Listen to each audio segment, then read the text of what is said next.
It's been a huge year. We don't say that lightly. We have had a number of achievements, both as a group, but also as a community and a business community.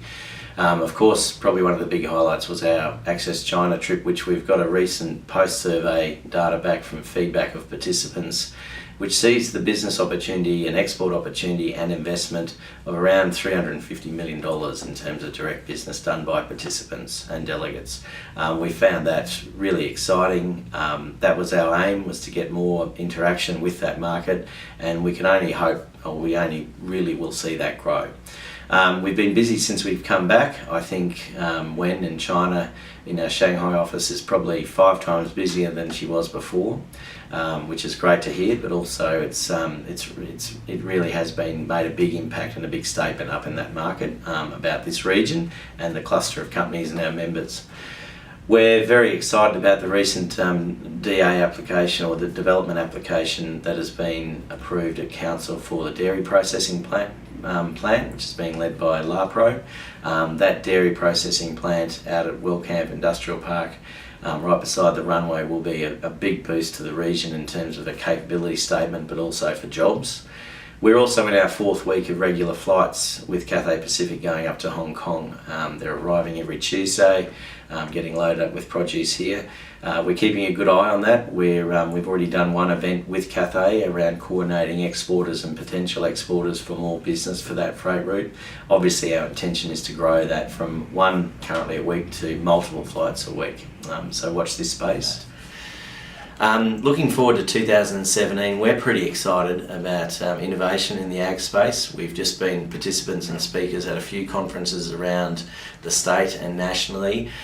People are looking to Toowoomba after our great success in 400M, the Ag Innovate and Investment Conference in May of this year. We're doing that event again on May 18 at the Empire Theatre. I would suggest that it will be another landmark event, because I think we'll go from 120 participants to over 200.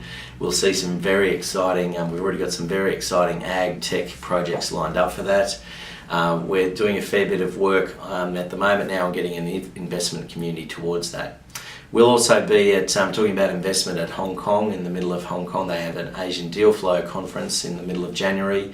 We're looking forward to participate in that, present a few things around ag tech, but also investment in agribusiness opportunities for this region.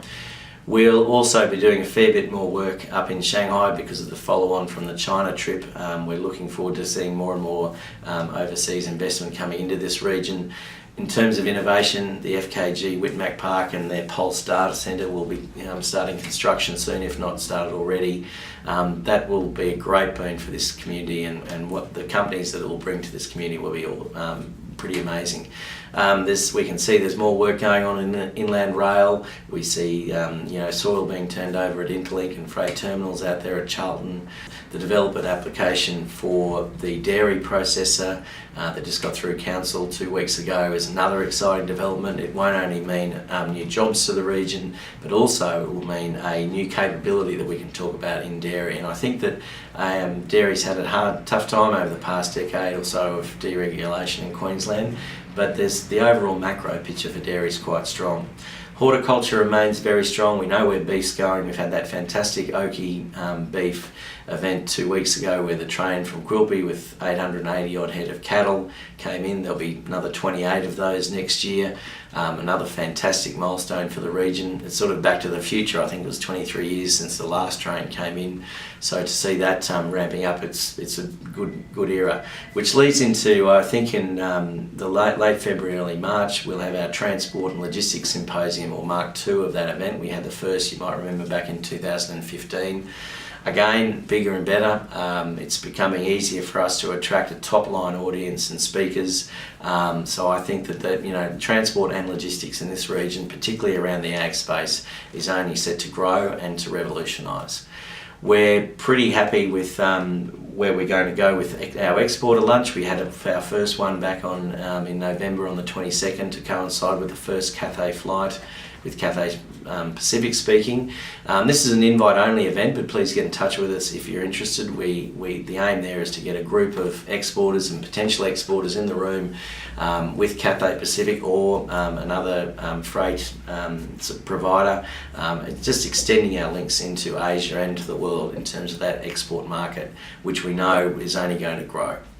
We're really excited to be working with the Thai government, in particular the Consulate General in Brisbane for the Thai government, and taking a small delegation this time over to Thailand to look at food processing and infrastructure projects. Some of you would have got an invite via email for that, but I would, on our past trip, which we did in May this year, which was excellent, I would recommend anyone interested in Southeast Asia, particularly obviously Thailand, but it has great links into the other countries within Southeast Asia. We get really good top-level access to Thai government officials and Thai projects and investment projects over there, and to customers. I think one of the delegates on our last trip got some great business out of it. So it'll be we're aiming for a small-sized delegation of 10 to 12. There's already been some interest, but I'd advise that anyone has an interest there to come along with us and the Thai government on that trip in the middle of February.